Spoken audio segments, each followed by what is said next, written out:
ජනශ්‍රතියෙන් ගැමිනාටකෙන් උපන් මහා සමයම මහා ඔපෙරාව මහාචාර්ය ආර්යරත්න ඇතුගලගේ මහා සමයම නාට්‍ය ඔපෙරාව පිළිබඳව කතා කරන්නට ලැබීමත් මම හිතන්නේ විශාල සතුටක් කියලායි මම විශ්වාස කරන්නේ.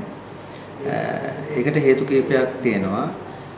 එකක් තමයි සම්ප්‍රදායිකව වේදිකා නාට්‍ය හෝ ඔපෙරා පිළිබඳව ආපු වට්ටෝරුව නිර්මාණාත්මක තත්වයකට පෙරලලා ඒ සම්ප්‍රදාය සහ නූතනත්වය ආරක්ෂා වෙන පරිදි නවීකරණය වූ ක්‍රමවේදයක් තුළ මේ ඔපෙරාවක් වශයෙන් සහ නාට්‍යයක් වශයෙන් ගොඩනැංවීමට ඔහු දරලා තියෙන උත්සාහය අතිශයින්ම සාර්ථකයි කියන එකයි මගේ හැඟීම.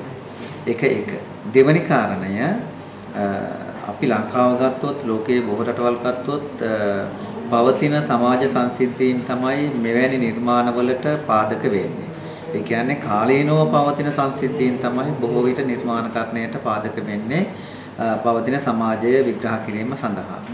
නමුත් මට දැනෙන විදිහට මේ ඔපෙරාව තුළින් අපේ ඓතිහාසික සාධක උකහාගෙන වර්තමානයට ගලපලා කිසියම් ආකාරයක නවීකරණය වූ ක්‍රමවේදයක් මත නිර්මාණාත්මක සංදේශයක් ඉදිරිපත් කිරීමට දරාපු උත්සාහයකුත් මේ තුල මා දකිනවා.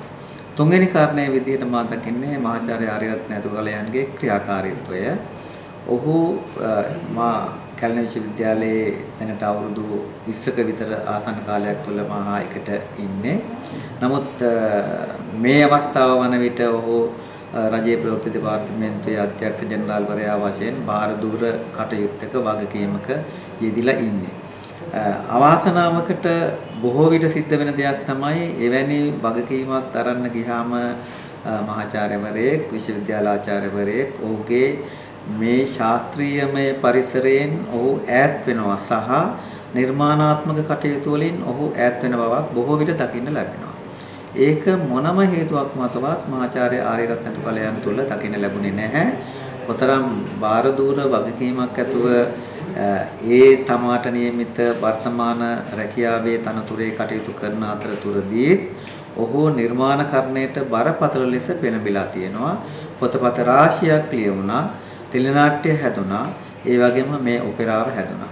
ඒ නිසා මම හැම පැත්තකින්ම මහාචාර්ය ආර්යරත්න ඇතුගලයන්ගේ මේ නිර්මාණය මහා සමයම ඔපෙරාව ඉතාමත්ම අගය කොට සලකනවා. ඒ වගේම මම සුබපතනවා ඔහුට තවදුරටත් මේ වගේ කටයුතු වල නිර්මාණකරණයන්හි අනාගතයේ යෙදීමට ශක්තිය ධෛර්යය ලැබේවා කියලා.